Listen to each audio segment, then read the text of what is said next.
So this is her. This is the exanthic female. She's possibly heterozygous for albinism, so that means that she was the result of either two het exanthic wild morphs that had, one of them was het for albino and the other was not, or two exanthics and one was het albinism. Therefore meaning that she could have the gene, she might not, but that was part of the reason why I bought her. And then she's a really cool gray color, and then her dorsal spots, if she'll just stay still for a second,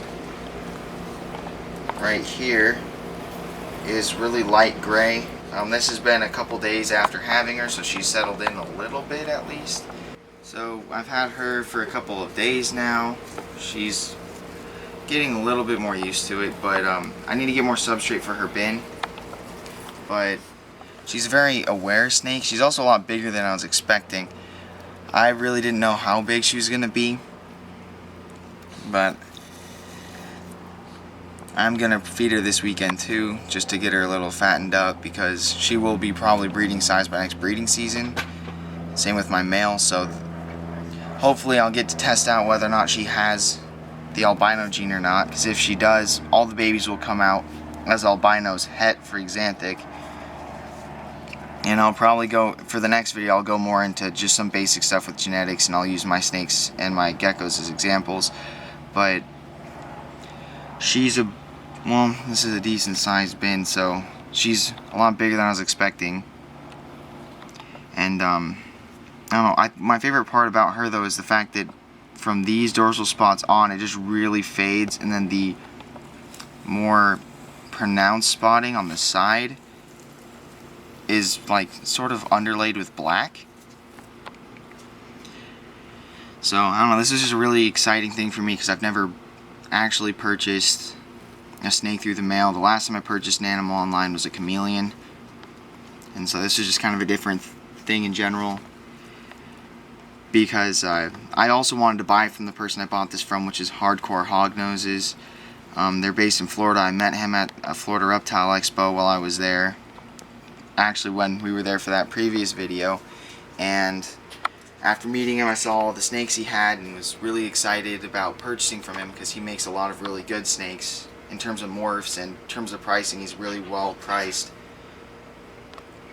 So I was really excited for this. There's about 2 other people that I really want to get an animal from, but I'm gonna wait, because I'd much rather, I got her for my snow project, which since most of the people watching this probably aren't going to know what a snow morph is. A snow morph is when you cross an exanthic, which is what she is, with an albino, which is what my male is, and they make white colored snakes with red pupils, but the iris of the eye is white, and then the blotching pattern that she has, it's like a dark gray on certain parts and a light gray right here.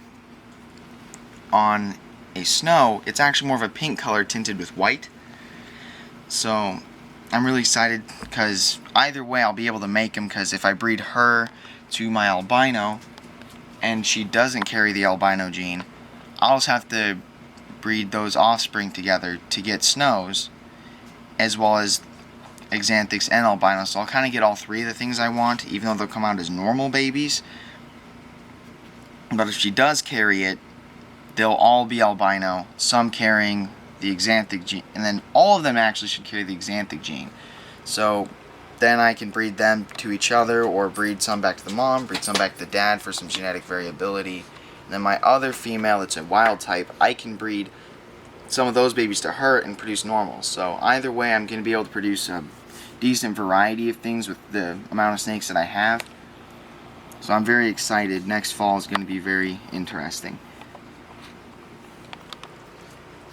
So I kind of realized that I didn't really have the other snakes in any videos prior to this, so just to give some examples, this is the new one that I got. She's an exanthic. Then I'm gonna put her down real quick. Oh, well. This light colored, more orange one is my male. He's a albino. And then This one right here is my female. She's just a normal, but she has a little bit of a tint of red to her, so she might be het something interesting, but I've heard mixed things about whether something being heterozygous for something actually means that it's going to change their physical appearance or not. Because of that, I'm just going to say that she's just straight up a normal with a little bit of a red hue, which will be kind of interesting when I get to breed these guys together, because I've heard that when you breed albinos that sometimes the actual coloration of the normal that carried the gene will influence the shade of orange on the albino. So it'll be interesting to kind of test that out, because most of the websites I've read that off of are kind of dated. But very excited, because these two are the ones that are going to be making the snows, and so since she possibly holds the albino gene, she's going to make snows. So I got these two at the Phoenix Reptile Expo last year. They were pretty small. They're actually due for a bin upgrade. I'm going to be getting bins of this size that I have the Axanthic female in.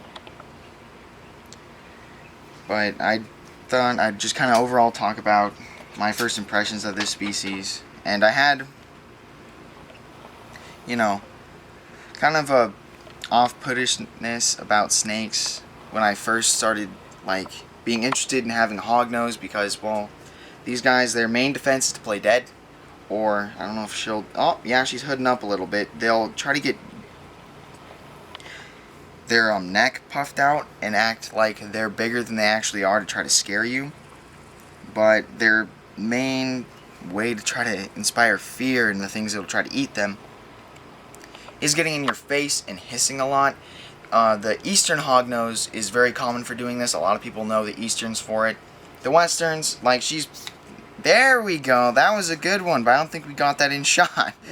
No. She puffed up. There, that's it right there. And so I'm not really scared of her doing this, because I know she's not going to bite.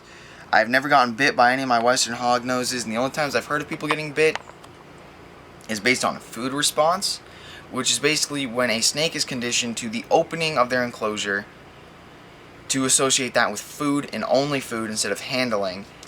And so when you go to reach in to handle your animal, it will assume, oh, well, what's being put in my cage is food. And they will essentially just go and bite your hand. It doesn't mean the snake's aggressive, it just means that the snake is assuming that whatever is being put in the cage is food. I haven't had that happen yet. Fingers crossed with that one, because never gotten really bit by any of my snakes before, so I'm hoping to keep a good record on that one. But with these guys, I've never even gotten grazed by them when they're going into a feeding frenzy. So that's something I'm probably going to be able to keep with a clean record, at least for these snakes. But they're very curious. They don't get that big. They get, I think I read about 4 feet was the maximum for the full length size, and that's of a female. Males usually only average about a foot, foot and a half in length. So they don't get very big. Usually, there are some males that exceed that, obviously, but for the most part, the females are much bigger than the males. So I don't know, I'm genuinely excited to have these 3, because that means that I can have several different things going on in terms of genetics. And then actually this one was gifted to me for my birthday, so I'm not entirely sure what all of her genes are, if she is just a normal or if she's a little bit of a red normal, if she's het for anything. She's sassy. Yeah, that's one of my favorite things about this one. She is very sassy. And you'll probably never notice me calling a snake aggressive, because my personal belief is most snakes are not naturally aggressive. Like, this is just a defensive response. And a defensive response is much different than being aggressive. She has no intent to actually hurt anybody or hurt anything. She is just trying to make herself look big so that she doesn't get scared. And the reason why I didn't flinch when she did that lunge is because, well, I'll show you with the male, since she's all puffed up, and I know that the bigger girl will not stand still for as long. But this beak area right here, what gives the hognose their name, they'll actually just ram that into you with their mouth closed when she does those bluff strikes. So I'm not worried about getting bit just because I know the mouth isn't open. And even so, people consider them rear fang venomous, but in reality it is just they have maxillary fangs, which maxillary fangs are large fangs in the back of their mouth, and it's a common misthing. Commonly it's thought that they use those teeth to pop toads, but in reality it's more so just to drag the prey into their mouth. They are toad eaters naturally. All hognoses in North America and most of the South American ones are. I don't know much about the Madagascan hognoses, so I'm not going to speak on their behalf, but these guys primarily in the wild eat toads, and because of that, that's why they have that scale on the front of their face, is to dig. And that's also why they have those teeth. I kind of went on a longer tangent, but those teeth are to help pull the toads in, and subsequently will also act as a way to pop the toad when the toads inflate. So because of their teeth structure, I know that their bites are not going to hurt if it's just a quick nip, because they're not designed for that. They have to actually grind their toxic saliva in, and that's why I also mentioned earlier they are labeled as rear fang venomous, but in reality their fangs do not act as hypodermic needles to inject venom. Their fangs pretty much have a groove in them that channels their saliva down it, and they have to chew the venom in. So they really aren't that much of a threat, wild or captive alike. Wild, you're going to see more playing dead, and that's actually why they have this coloration on the belly. The albinos have more of a clear color, but I'll see if I can get her to cooperate, because she's the closest to what a wild type would look like. This is what you'd most likely see as their belly. And since she's all stiffened up, she's actually going to be really well to show this off. That orange and black coloration is thought to essentially show predators that when they're playing dead, that I'm actually dead. And that's supposed to mimic rotting scales, from what I've read in several places. So that also, another train of thought, because they eat toads, toads carry toxins and poison. That bright orange in nature is usually associated with, hey, I'm loaded to the brim with something that could kill you from ingesting me. So one train of thought as to why they evolved this coloration on their stomach is to let predators know I eat toads, and their toxins and their poisons are most likely going to reside within my the digestive tract, and basically that's going to allow them to show off that coloration, and predators are going to be like, oh, well, if I eat this, I could potentially ingest the same things that they have in their body that could either kill me or make me not have a good time. Oh, she's just poking her head out. Yeah, she's doing that a lot more than my two.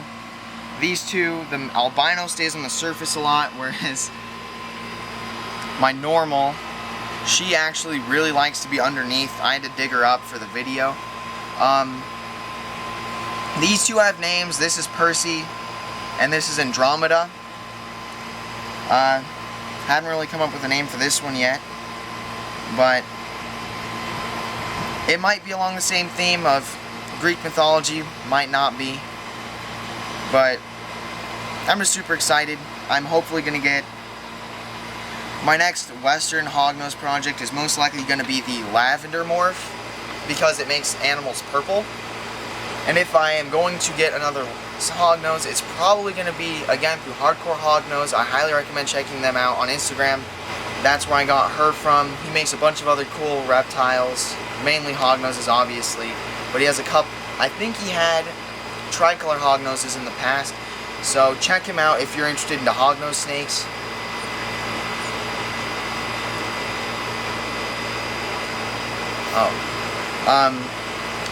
For the other good quality snakes, JMG Reptiles is another place to look, because he makes some really good ones. I'm hoping to get one of his Arctic snakes, which he was actually he had the progenitor snake for that one, so he had the original.